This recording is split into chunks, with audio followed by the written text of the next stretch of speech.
저는 이 결정을요, 우리가 두 번째 주택을 사기 전에 하시는 게 좋다고 생각합니다. 그렇게 해서, 안녕하세요.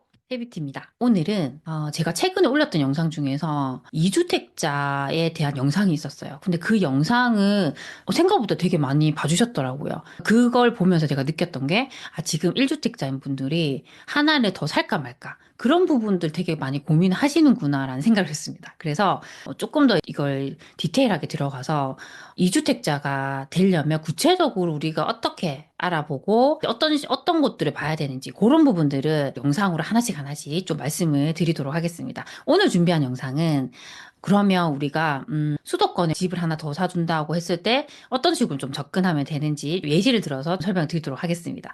일단은 우리가 본다 했을 때 내가 전세를 끼고 하나를 더 사준다 했을 때 가장 중요한 게 뭐냐면요. 전세가율입니다. 전세가율은 매매에 대한 전세가의 비율이라고 말씀을 드렸죠.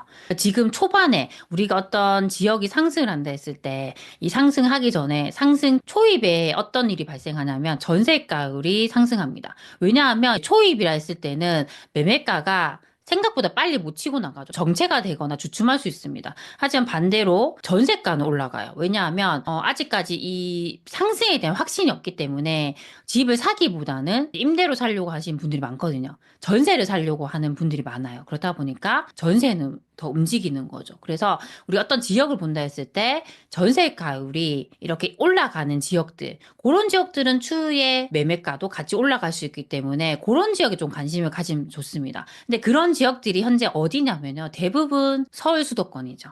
그렇죠. 그런 지역들이 아직 상승의 초 모습을 보이는 곳이 많기 때문에 전세가율이 상대적으로 높은 곳들이 많습니다. 서울을 예로 든다면 서울에는 거의 2.5급지 정도 되는 서대문구, 은평구, 동대문구 요런 동네들이 좀 그런 모습이고요. 이걸 수도권 쪽으로 온다 했을 때는 하남이나 수원, 용인, 남양주나 구리 그런 지역들을 보면 전세가율이 상대적으로 높아지는 곳들이 있거든요. 그런 곳들에 우리가 집중해서 보시면 좋을 것 같습니다. 그래서 기준을 잡는다 했을 때 그래도 저는 첫 번째로는 전세가율이 최소 60% 이상 되는 곳들을 보셨으면 좋겠어요. 제가 전세가율이 괜찮다라고 말씀드린 곳들이요. 전세가율이 60% 정도 됩니다. 그 정도 되는 지역들에서 우리가 이렇게 추려내는 것들, 저는 그게 조금 더 포인트를 생각하고요. 두 번째는 그러면 내 돈이겠죠. 내 돈에 맞는 곳을 봐야 되니까 지금 내 돈이 얼마 정도 있지에 대한 부분이죠. 그 돈이라 했을 때는 그동안 우리가 적금을 해서 모은 돈에다가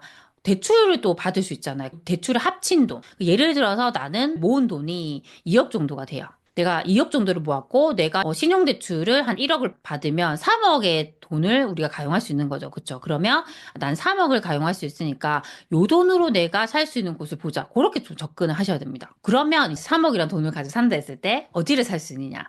이걸 조금 찾아봤습니다. 일단은 요걸 서울로 한번 봤어요. 3억을 가지고 서울에 산다면 어떤 동네에 살 수 있는지 한번 찾아봤습니다. 제가 찾아본 곳은 노원구 쪽에 보면 중계동이 있죠. 여기 중계동이 그래도 학군도 좀 괜찮고 학원가도 되게 잘 돼 있습니다. 구축이긴 하지만 그래도 뭔가 확실한 학군에 대한 그런 수요는 있는 동네예요. 그쵸? 그리고 여기가 좋은 게 7호선이 지나가죠. 이 7호선을 타면요. 한 번에 강남으로 갈 수 있습니다. 그러니까 그게 메리트가 있는 노선이죠. 그쵸? 최근에 거래가 된 금액을 보면 여기가 25평 기준이거든요. 매매가 5억 6,500, 전세가 2억 7,300. 그래서 거의 매매와 전세 갭이 3억입니다. 전세가율이 아직 여기 그렇게 높진 않습니다. 한 48% 정도 되거든요. 그런데 제가 아까 말씀드렸듯이 조금 더 전세가율이 높은 곳, 이런 곳을 잘 찾으면요. 상품성도 괜찮고 내 돈이 적게 드는 곳을 찾을 수 있습니다. 그래서 우리가 조금 눈을 돌리는 거죠. 경기도 쪽으로 돌리는 거죠. 제가 하남에 있는 하남에서도 미사 강변 신도시가 가장 입지가 좋거든요. 가장 선호하는 동네죠. 거기 있는 아파트를 한번 찾아봤습니다. 여기 미사 강변 신도시에 있는 아파트 10년 차 정도 됐습니다. 여기 24평이거든요. 최근에 이제 거래가 된 금액이 7억 7천만 원. 전세가 4억 8천만 원. 매매와 전세 차이가 2억 9천 정도로 여기 3억 정도고요. 전세가율이 62.3%입니다. 아까 제가 말씀드린 조건에 딱 맞죠? 그쵸? 3억 정도로 살 수 있고 전세가율도 받쳐주기 때문에 오히려 저는 요런 동네 조금 상품성도 높이면서 괜찮은 요런 동네를 보는 것도 괜찮다 생각합니다. 그리고 여기 미산 강변 신도시 같은 경우는 지하철 5호선이 지나가요. 저희가 항상 요런 곳들을 볼 때 어떤 노선이 지나가고 그리고 이 노선은 서울에서 어떤 지역을 지나가지, 혹시 이 노선이 일자리를 지나가는가, 그런 것들을 보시는 게 포인트예요. 5호선 노선도를 보시면요. 여기 공덕에도 일자리가 많죠. 광화문, 공덕, 마곡처럼 일자리가 많은 곳들을 지나간 노선입니다. 그래서 이 5호선 라인 되게 좋거든요. 그래서 이런 노선도 지나가고 전세가도 높기 때문에 이런 동네들을 조금 관심을 가지면 좋을 것 같습니다. 제가 이렇게 매매와 전세 차에 대해서 말씀드렸잖아요. 여기에는 취득세라던가 중개 수수료 같은 것들은 포함이 되지 않기 때문에 그건 별도로 포함을 시키셔야 되고요. 그리고 나는 지금 1주택인데 우리가 두 번째 주택을 이런 비규제 지역에 산다 했을 때는요. 취득세 중과는 안 됩니다. 그래서 그런 부분들도 유리하다 할 수 있습니다. 세 번째는요. 우리가 2주택이 되고 나서 고려해야 되는 점들에 대해 조금 짚어드릴게요. 우리가 일단 주택이 딱 두 개가 됐잖아요. 그럼 여기서 우리가 세 개까지 늘리기는 쉽지 않습니다. 왜냐하면 취득세가 중과가 되기 때문입니다. 우리가 비규제 지역에 세 번째 주택을 산다 해도 중과가 됩니다. 그래서 섣불리 우리가 뭔가 주택을 사기가 지금 쉽지 않은 상황입니다. 그럼 이 상황에서 내가 두 개를 가지고 있잖아요. 이제 결정을 해야 돼요. 내가 이 두 개 중에서 어떤 것을 팔 것인가, 어떤 것을 가져갈 것인가를 생각하셔야 되는데 저는 이 결정을요. 우리가 두 번째 주택을 사기 전에 하시는 게 좋다고 생각합니다. 이걸 두 번째 주택에 대한 계약을 하시기 전에요. 생각을 하시는 거예요. 내가 이 두 개를 판단했을 때, 나는 이 두 번째 주택이 더 좋아라고 했을 때는 첫 번째 주택을 파는 것부터 생각하셔야 돼요. 그러면 이걸 사기 결정을 하시기 전에 우리가 첫 번째 주택을 비과세 받을 수 있는 방법이 있잖아요. 그게 일시적 1가구 2주택이라는 방법이죠. 그러면 이 조건에 딱 맞춰서 계약을 하시는 거예요.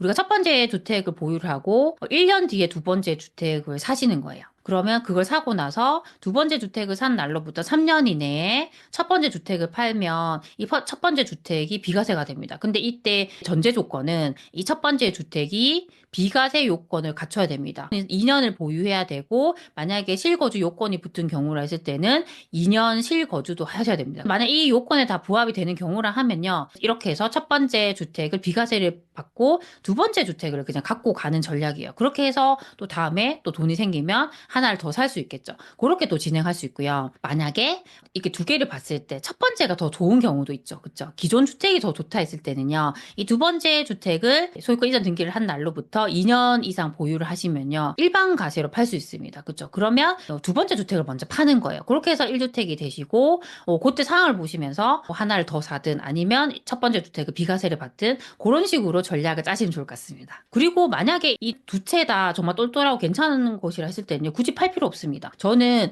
내가 좋은 걸 갖고 있다 했을 때는 어떻게든 그걸 오래 보유하는 게 훨씬 좋다고 생각하거든요. 그런 식으로 조금 방향을 잡아가셨으면 좋겠습니다. 그래서 오늘은 우리가 2주택이 된다 했을 때 어떻게 좀 구체적으로 접근하면 되는지 제가 조금 예시를 들어서 설명을 드렸습니다. 정리를 해드리면 일단은 지금은 전세가율이 좀 높아지는 곳들 관심 가지시면 좋고요.